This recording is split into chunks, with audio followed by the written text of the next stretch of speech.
ሰላም ጤና ይስጥልኝ ተከበራችሁ ተመልካቾቻችን ይህ በብስራት የዩቲዩብ ቻናል ወደ እናንተ የሚተላለፈው የሀገር ውስጥና የባህር ማዶ የመረጃ ሰዓታችን ነው።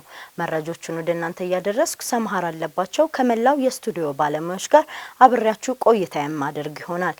በቅድሚያም ወደ ሀገር ውስጥ መረጃዎች እንለፍ።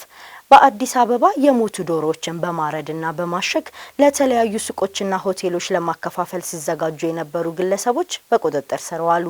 በአዲስ አበባ ከተማ በሾላ ገበያ የሞቱ ዶሮዎችን በማረድና በማሸግ ለተለያዩ ሱቆችና ሆቴሎች ለማከፋፈል ሲዘጋጁ የነበሩ ግለሰቦች በቁጥጥር ስር መዋላቸውን የአዲስ አበባ ከተማ አስተዳደር ደንብ ማስከበር ባለስልጣን አስታወቀ። ግለሰቦቹ በቁጥጥር ስር የዋሉት የየካ ክፍለ ከተማ ወረዳ 08 ደንብ ማስከበር ጽፈት ቤት ከሰላም ጸጥታ ጽፈት ቤትና ከአዲስ አበባ ፖሊስ በጋራ በመሆን ባደረገው ድንገተኛ ዘመቻ ነው። በተደረገው ክትትልና የተቀናጀ ኦፕሬሽን ግለሰቦቹ የሞቱ ዶሮዎችን በማረድና በማሸግ የተለያዩ ሱቆችና ሆቴሎች ለማከፋፈል ሲዘጋጁ በነበረበት ሁኔታ መያዛቸው ተጠቁሟል። በዚህም የታሸገ ዶሮ በቁጥር 100 ተበልቶ ለመታሸግ የተዘጋጀ 42 መያዝ መቻሉን ብስራት ሬዲዮ ከባለስልጣኑ ያገኘው መረጃ ያመለክታል።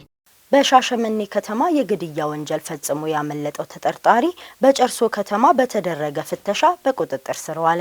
በደቡብ ኢትዮጵያ ክልል በጌዲኦ ዞን የጨርሶ ወረዳ ፖሊስ በኦሮሚያ ክልል ሻሸመኔ ከተማ አቦስት ተብሎ በሚጠራው አካባቢ በሚገኘው መኮንን ሆቴል ውስጥ አቶ ታሪክ ጩሉቅ ቀሮቤ የተባለ ግለሰብ የኦሮሚያ ክልል ምዕራብ ጉጂ ዞን ሀንበላዋ ማና ወረዳ ጨርሶ ሶዶ ቀበሌ ነዋሪ የሆነችውን ዲንቱ ዱቤ የተባለችን ሴት ሀሺሽ በማስነካት ከምትኖርበት አካባቢ ከ300 ሺህ ብር ጋር ይዟት መሄዱ ተገልጿል። ይዟት ከሄደ በኋላ አፏን በማፈንና እጇን ወደ ኋላ በማሰር አሰቃቂ ግድያውን ወንጀል ፈጽሞ ያመለጠ ሲሆን ተጠርጣሪው በጨርሶ ከተማ ውስጥ እንደሚገኝ በተሰጠ ጥቆማ በቁጥጥር ስር መዋሉን የጌዲኦ ዞን ጮርሶ ወረዳ ማህበረሰብ አቀፍ ወንጀል መከላከል ማስተባበሪያ ኃላፊ ምክትል ኢንስፔክተር ግርማ ተፈራ ለብስራት ሬዲዮ ተናግረዋል። ተጠርጣሪው በቁጥጥር ስር የዋለው ፖሊስ በደረሰው ጥቆማ መሰረት በጨርሶ ከተማ አቶ ክፍሌ ሹንጦ አልጋ ቤት ከምሽቱ 7 ሰዓት ገደማ መሆኑ ተገልጿል። የጨርሶ ወረዳ ፖሊስ ተጠርጣሪውን ህዳር 9 ቀን 2018 ዓ.ም ለኦሮሚያ ፖሊስ ማስረከቡን ኢንስፔክተር ግርማ ተፈራ ጨምረው ለጣቢያችን ተናግረዋል ስትል መባ ወርቅነ ዘግባለች።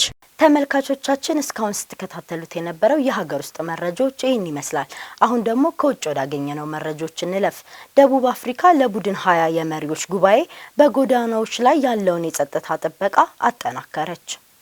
የደቡብ አፍሪካ ፖሊስና ጦር ኃይሎች በጆሃንስበርግ በሚካሄደው የቡድን 20 የዓለም መሪዎች ጉባኤ ዙሪያ ሊደረጉ ከሚጠበቁ ሰልፎች አስቀድሞ በሄሊኮፕተሮችና በሞተር ሳይክሎች ላይ መኮንኖችን ያሳተፈ የጸጥታ ጥበቃ አድርገዋል። ረቡዕ የተካሄደው የውትድርና ለውጥ ባለስልጣኑ 3500 የፖሊስ መኮንኖችና ሰራዊቱን በብሔራዊ የጋራ ኦፕሬሽንና ኢንተለጀንስ መዋቅር ስር ያጠቃለለ ነበር። የፖሊስ ምክትል ኮሚሽነር ሌተናል ጀነራል ቴቤሎ ሞስኪሊ ለጋዜጠኞች እንደተናገሩ ባለስልጣኑ በጆሃንስበርግና በሌሎች ትላልቅ የደቡብ አፍሪካ ከተሞች የተቃውሞ ሰልፎች እየጠበቁ ነው። የመቃወም መብቱ እንዲተገበር እንፈቅዳለን ሲሉ ሌተናል ጄኔራል ቴቤሎ ሞስኪሊ ተናግረዋል። ነገር ግን በተገቢው መመሪያና የህግ ገደቦች ውስጥ ሰልፎቹ ይካሄዳሉ። የደቡብ አፍሪካ ፖሊስ በሀገሪቱ ትልቁ የእግር ኳስ ስታዲየም አጠገብ በሚገኘው የኤግዚቢሽን ማዕከል አቅራቢያ በሚገኘው የመሪዎች ጉባኤ አቅራቢያ ተቃዋሚዎች የሚሰባሰቡባቸውን ቦታዎችን መለየቱን ገልጿል። ለ2 ቀናት የሚቆየው የመሪዎች ጉባኤ ቅዳሜ የሚጀምር ሲሆን ከ40 በላይ ሀገራት መሪዎችና ከፍተኛ ዲፕሎማቶች እንዲሁም እንደ የተባበሩት መንግስታት ያሉ ዓለም አቀፍ ተቋማት ይሳተፋሉ ተብሎ ይጠበቃል። ነገር ግን ዩናይትድ ስቴትስ በጉባኤው እንደማትገኝ አስታውቃለች። ሰልፎቹ ከጸረ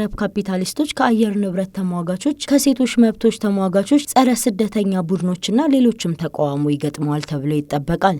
በዲሞክራቲክ ሪፐብሊክ ኦፍ ኮንጎ ጀልባ ተገልብጦ 70 ሰዎች የደረሱበት አልታወቀም ተባለ።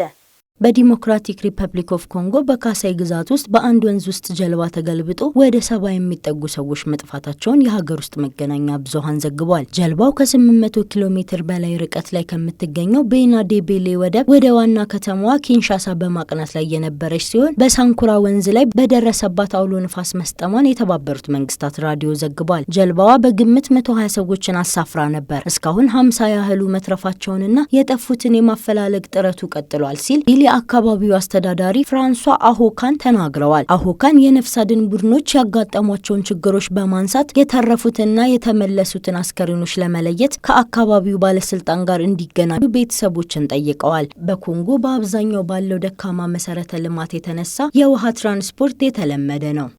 ተመልካቾቻችን እስካሁን ስትከታተሉት የነበረው የብስራት የዩቲዩብ መረጃ ሰዓታችን ይህን ይመስላል።